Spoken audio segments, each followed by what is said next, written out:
the information that was going around, somebody did a video and said, this is a graveyard of electric cars, shows you they aren't selling in China and just becoming an environmental disaster. This was probably posted after they showed similar photos of a mountain of electric assist bicycles that were piled up. And of course, the story was that this is EV fantasy. EVs will never take off, and they're not selling in China, and here's proof. Well, I'll tell you a little bit of what I've dug into this particular situation too, because I was kind of curious. And I told you that I have somebody who's looking at starting a EV car sharing program in the UK. Right. And somebody had already tried this in China.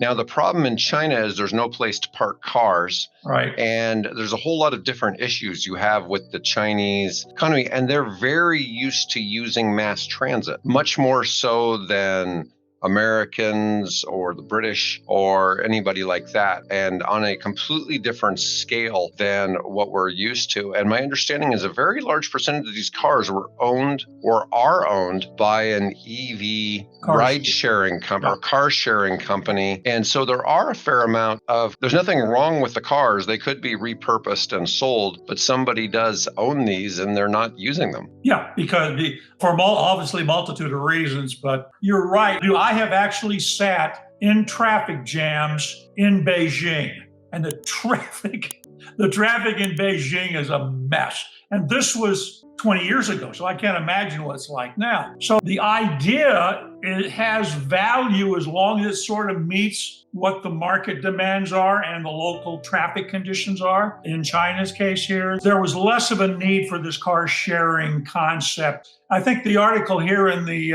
points out that it's now cheaper to buy a brand new electric car in China. And by the way, so far this year, they've sold 1.36 million electric cars in China, 1.36 million.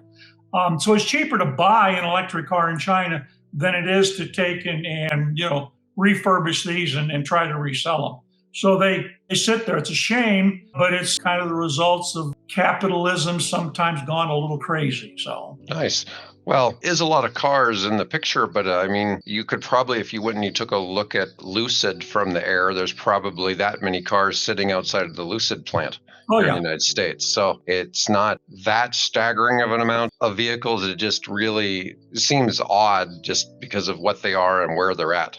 China's not building those 1-point-something million electric vehicles and just sticking them out in the fields. They are the largest adopter. And this isn't Chinese propaganda they're trying to spread. China's, what is it? I think they're like 40% of the global EV market. I think it's actually closer to 60. 60% of the global EV market. It's a huge, staggering amount that they have adopted. And while they are the world's worst industrial polluter, they really are, the citizens are really trying to adapt and do their part. One of my big things is I hate smog and I hate emissions. Just the smell. I'm really big on natural health and stuff like that. I can't imagine living in Shanghai or Beijing with the amount of smog and all that, and during COVID, a lot of that went away. They actually got a little bit better. A lot of cities around the world saw a huge reduction in that, and that was kind of interesting.